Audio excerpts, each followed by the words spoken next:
Now, the fact that we got Denver in the house, we got Portland in the house, we got LA in the house, we got Berkeley in the house, we got Oakland in the house, we got San Francisco in the house, tells you we ain't just talking shit, we are fighting back. We are organizing, and you know what they say, organize or die. Our neighborhoods are dying. So we are going to organize, and we are going to change this shit, and we are going to make goddamn sure that the generations after us don't have the classist, the racist, the neoliberal economic policies that will fuck their kids over. It's done. We're finished. We're fighting. Thank you. Okay, so what's going on is when the developers get tax funding to develop all these beautiful businesses and buildings, they spend a big amount of that money in private security.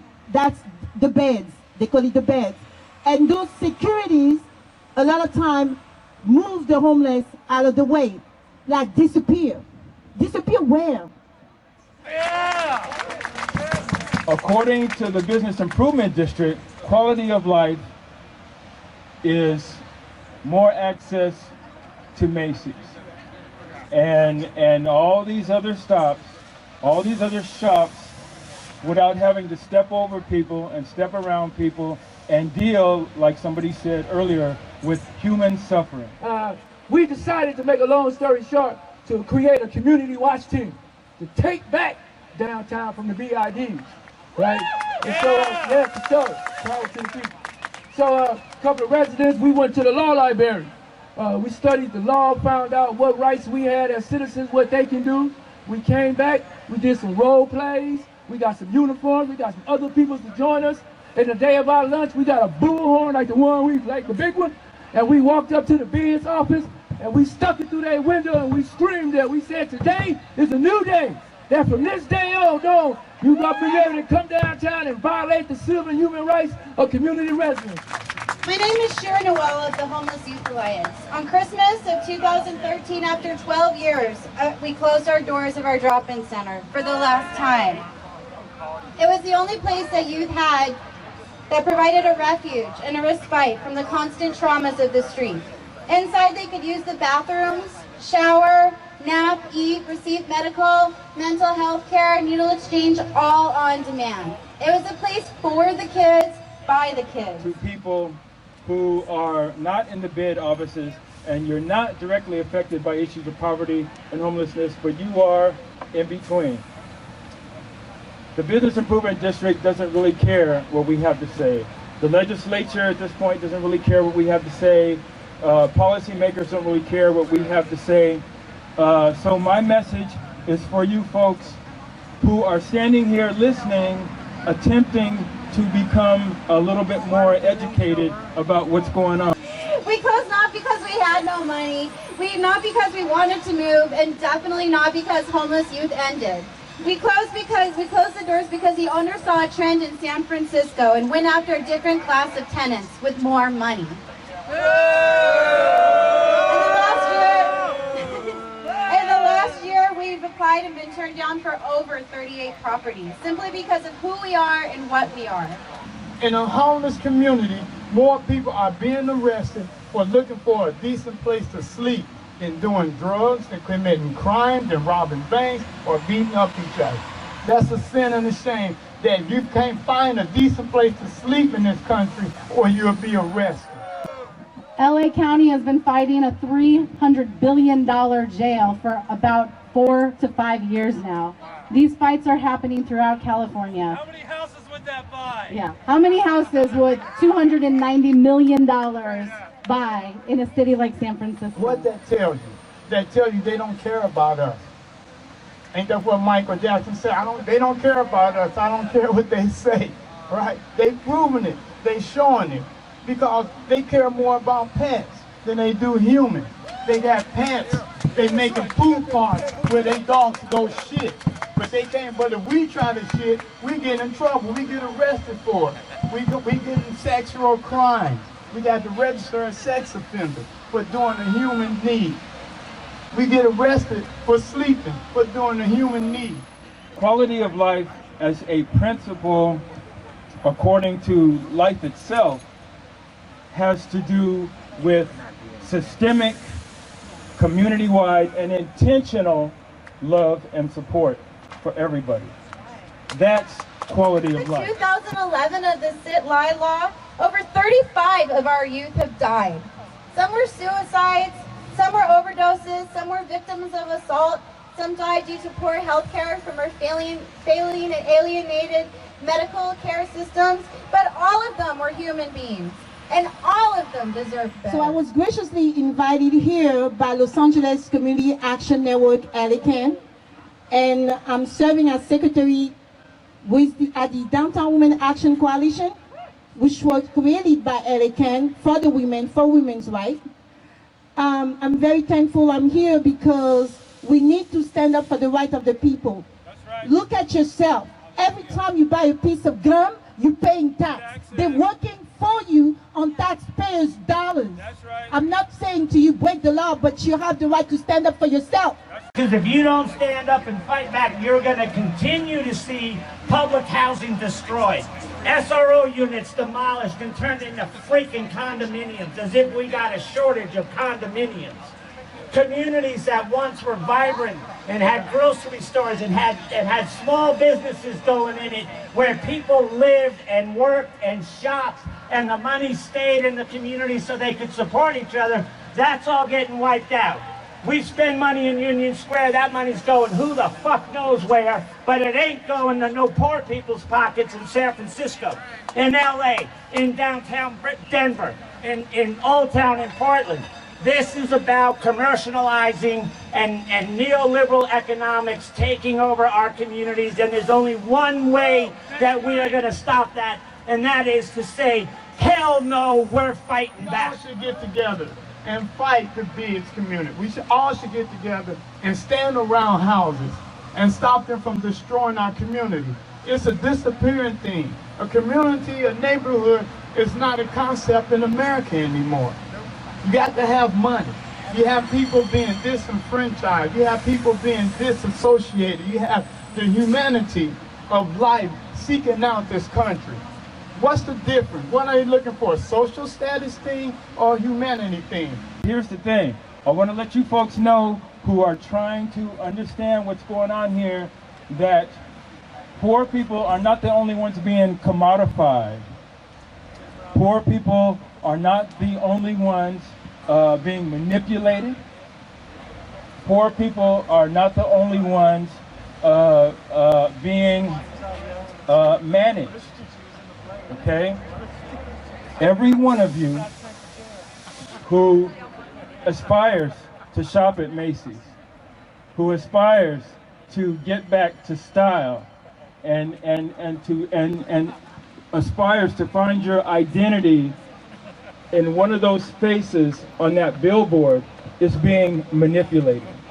You are being commodified. You are being managed by the exact same forces that are keeping us separate, who don't have your best interest at heart, and they don't have our best interest at heart. And the new shelters out of prison. Say it again. The new shelters out of prison. I can't hear you. The new shelters out of prison. They have no family shelters. They have no couple shelters. And the new communities coming up, the LGBT community, they have no shelter for them. They're human. We're all human. What happened to the humanity part in this country? What are they doing? They're destroying us. We got to stand up and fight back. We got to stand up and prove it to them that we ain't gonna take this shit no more. And you may or may not know this, but California has the reputation of locking up the most people than any other state in the country. And that actually makes us the #1 incarceration state or area in the entire world. Out down the street, how many people are sleeping on streets? How many people are without housing? And it's people that work. They can't afford it. They're making the things higher. They're taking things out of our hands, and they're creating separatism. And I say separatism because if you look like you're homeless, you can't get no help unless you commit a crime. The other thing that we know is true about incarceration is that if you are homeless at the time of being incarcerated, you are at least like a 92% chance that you will be homeless when you are let out of prison or jail, right? And we know that there are a lot of people who are housed at the time they go to jail, but as soon as they get out, they're going to be homeless and forced to be on the streets and in supportive housing. And what we also know is that we don't have near the level of resources available to support people just for their basic needs. Is hanging out with a criminal tent. As a citizen, everybody got a right to public sidewalk. I can stay out here all damn day long, look at the side and watch the birds, smoke cigarettes, as long as me and my property is not blocking the free flow of pedestrians. It's 24/7, baby. You know what I'm saying? If anybody's out here violating somebody's rights, it's you. So here in San Francisco, at any given night, at least a quarter of our jail population identifies as homeless. And of that quarter, there's at least 84% of our jail population who identifies as poor. So 84% identify as poor, 25% identify as homeless. That lets you know exactly who is in our county jail. Kids don't just disappear when the centers close. They're still here. They don't just disappear with increased enforcement. They are still here. They are still here. They are human beings and they will continue to strive to survive.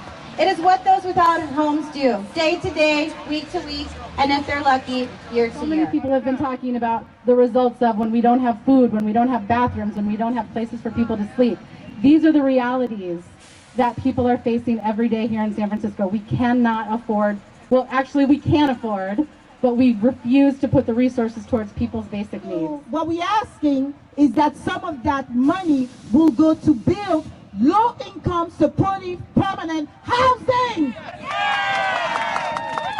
I mean, come on, this is a civilized nation.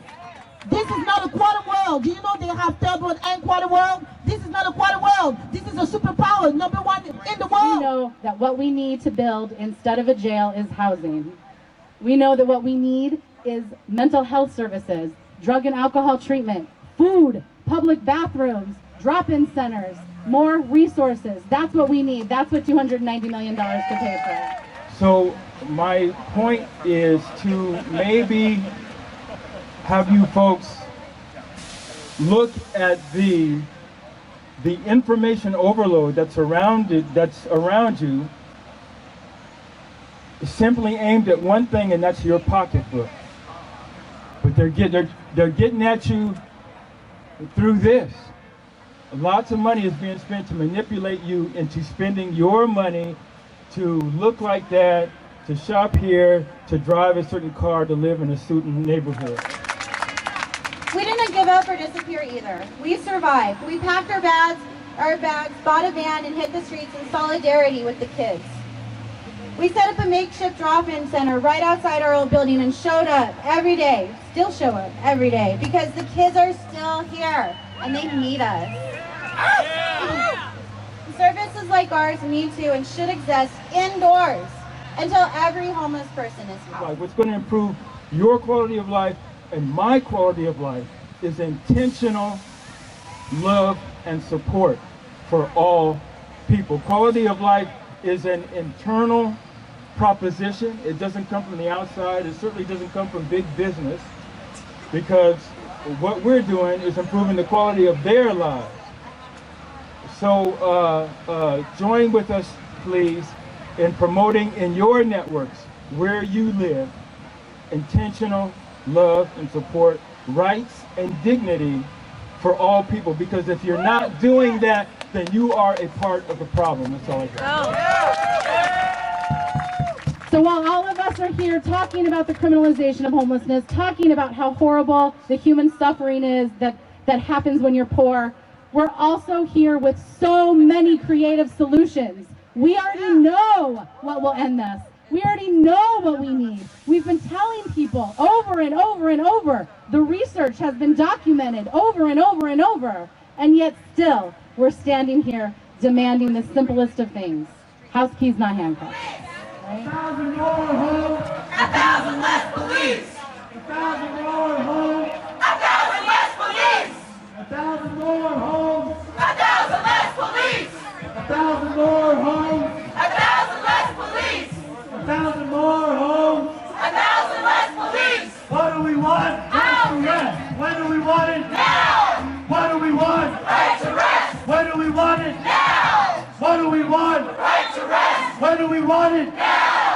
What do we want? Right to rest. When do we want it? Now. What do we want? Right to rest. When do we want it? Now. What do we want? Right to rest. When do we want it? Now. What do we want? Right to rest. When do we want it? Now. What do we want? Right to rest. When do we want it? Now. What do we want? The right to rest. When do we want it? Now. What do we want? The right to rest. When do we want it? Now.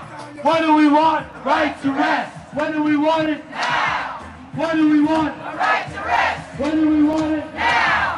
What do we want? The right to rest. When do we want it?